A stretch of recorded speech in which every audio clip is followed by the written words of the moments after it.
జవహర్ నగర్ లో మాజీ మంత్రి మల్లారెడ్డి సుడిగాలి పర్యటన. ఈ నెల 27న వరంగల్లో జరగబోయే భారత రాష్ట్ర సమితి రజతోత్సవ బహిరంగ సభకు పెద్ద ఎత్తున ప్రజలు, కార్యకర్తలు కదిలి రావాలని పిలుపునిచ్చారు. ఈ సందర్భంగా మాజీ మంత్రి మల్లారెడ్డి బైక్ పై తిరుగుతూ పార్టీ వర్గాల్లో హుషారు నింపారు. మాజీ మేయర్ మేకల కావ్యతో కలిసి ఇల్లు తిరుగుతూ ప్రజలకు బొట్టు పెట్టి కరపత్రాలను పంచుతూ బహిరంగ సభకు పెద్ద ఎత్తున రావాలని ఆహ్వానించారు. అనంతరం మాజీ మేయర్ మేకల కావ్య ఇంటిలో జరిగిన మీడియా సమావేశంలో మాట్లాడుతూ కాంగ్రెస్ పాలనలోని వైఫల్యాలను ఎండగట్టారు. ఈ కార్యక్రమంలో జవహర్ బీఆర్ఎస్ పార్టీ అధ్యక్షులు భాషవని కొండల ముదిరాజ్, మాజీ కార్పొరేటర్లు ఆలూరి సంగీత, మేక లలిత యాదవ్, మునిగాల సతీష్, జిట్టా శ్రీవాణి, జిల్లా నాయకులు ఆలూరి రాజశేఖర్ తో పాటు నాయకులు, కార్యకర్తలు, ఉద్యమకారులు పెద్ద ఎత్తున ప్రజలు పాల్గొన్నారు.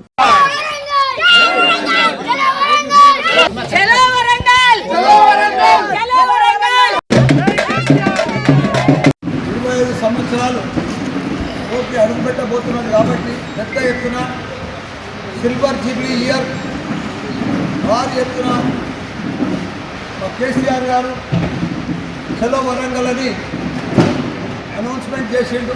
దానికోసం మేమందరం కూడా ప్రతి కార్యకర్త,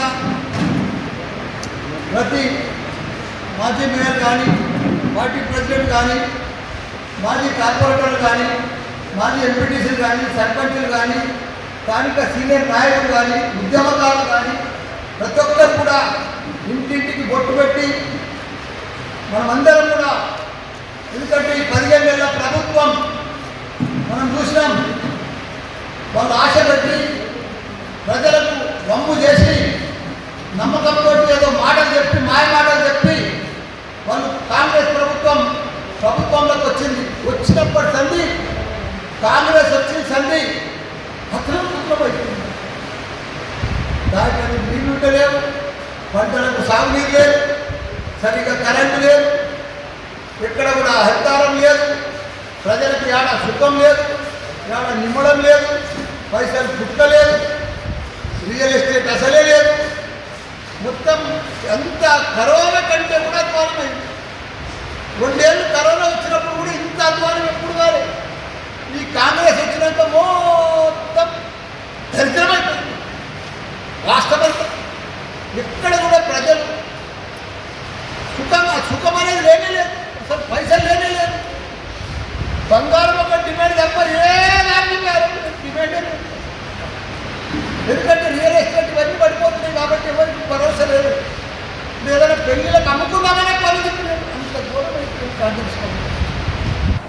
దానికి ఇప్పుడు మా కేసీఆర్ గారు, కేటీఆర్ గారు ఇచ్చారు కాబట్టి ఎక్కడ ప్రజలకు జవహర్ నగర్ పొద్దున కలిసి పిలుచుకున్నాం. ఇంటింటికి బొట్టు పెట్టి మీరు 27 తారీఖు రావాలమ్మా అంటే తప్పకుండా వస్తాం, మేము వాలంటీర్కి వస్తాము. మాకు మళ్ళీ కేసీఆరే కావాలి, మళ్ళీ మాకు కేటీఆర్ ప్రభుత్వమే కావాలి. వాళ్ళు ఉన్నప్పుడే మా జవహర్ నగర్ అంతా డెవలప్ అయింది. మాకు తాగునీరు ఇచ్చిండు, మాకంతా కూడా కరెంట్ ఇచ్చిండు, ఇంటింటికి నల్ల నీళ్ళు ఇచ్చిండు, మాకంతా కూడా 58, 59 జీవోలు తెచ్చిండు, మాకు పెద్ద రిజర్వాయర్ కట్టించిండు, మాకు అన్ని కూడా రోడ్లు వేపించిండు. ఆ డంపింగ్ అప్పుడు వాసన లేకుండా చేసిండు. మళ్ళీ ఇప్పుడు చూస్తే కప్పు వాసన వచ్చింది. కాంగ్రెస్ వచ్చింది, కప్పు వాసన వచ్చింది. జవహర్ నగర్ అంతా పోయి చూసినా మా గుట్టకెళ్ళి కొత్త తయారైంది. అప్పుడు కొత్త చెత్తకుండా కొత్త తయారైంది. అప్పుడు ఉన్నప్పుడు వాడు కంట్రోల్ ఉండేది. మేము మన టీఆర్ఎస్ ఉన్నప్పుడు ఇప్పుడు కంట్రోల్ లేదు, ఏం లేదు, భయం లేదు, బతుకు లేదు. ప్రజలకంతా వాసన వస్తుంది, డబ్బులు వేసిపోయింది మొత్తం జవహర్ నగర్. మళ్ళీ తప్పకుండా ప్రజలందరూ కూడా ఇప్పుడు కంకణం కట్టుకున్నారు. మొత్తం ప్రతి బస్సులో, ప్రతి ఊర్లే, తెలంగాణ అంతా కూడా ప్రజలందరూ కూడా అయ్యో మనం మర్చిపోతుంది, మనం ఎటో పోతుంది, మనం ఆశలు పడి మనం కాంగ్రెస్ ఓటు చేస్తుంది, మనం ఇప్పుడు చాలా పెద్ద ఎత్తున బాధలు పడుతున్నాము, మనం ఇబ్బందులు పడుతున్నాము.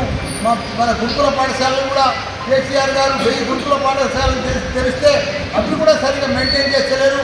అందులో కూడా కరెక్ట్గా ఫుడ్ పెడతలేరు. పిల్లలంతా కూడా అల్లకెళ్ళి కూడా వెళ్ళిపోతూ ఉంటారు. కాబట్టి అన్ని బాధలే, ఒక్క బాధ కాదు, ఒక్క మనిషికి ఒక్క బాధ కాదు కాంగ్రెస్ వచ్చేసారు. కాబట్టి తప్పకుండా మళ్ళీ కేసీఆర్ రావాలి. మేమంతా కూడా చలో వరంగల్ అని చెప్పి కంకణం కట్టుకొని ప్రతి ఇంట్లోకెళ్ళి కూడా తయారయ్యి వీధికి వెళ్ళి, బస్తీకి వెళ్ళి, ఖాళీలకు వెళ్ళి ప్రతి ఒక్కరు కూడా తయారయ్యి పెద్ద ఎత్తున వస్తున్నారు. మాకు ఇక్కడి నుంచే ఇప్పుడు ఇలా ప్రచారం అందరికీ బొట్టు పెట్టే కార్యక్రమంలో పిలుపు కార్యక్రమంలో పిలిచినాం. ఇంటింటికి పోయి చాలా మంచి ఆదరణ వచ్చింది. జవహర్ నగర్ అయ్యో కాంగ్రెస్ కేసీఆర్ గారు లేరు, కాంగ్రెస్ వచ్చిన సరే మాకు అన్ని బాధలే వచ్చినాయి, ఏది సరిగా లేదని చెప్పి ప్రజలందరూ కూడా ఇబ్బంది పడ్డారు. తప్పకుండా మళ్ళా కేసీఆర్ ప్రభుత్వం వస్తుంది. జవహర్ నగర్ పర్ఫెక్ట్గా అన్ని రకాలు కూడా అభివృద్ధి చేసే బాధ్యత మాదే. నేను మొదలు కూడా చెప్తున్నా, జవహర్ నగర్ నా గుండెకాయ.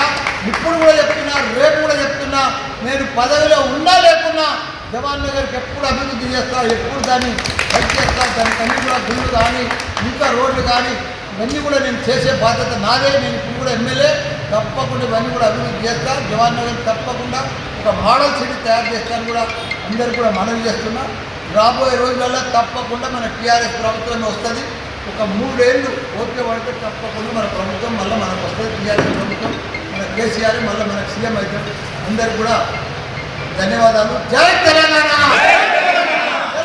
జై వరంగల్.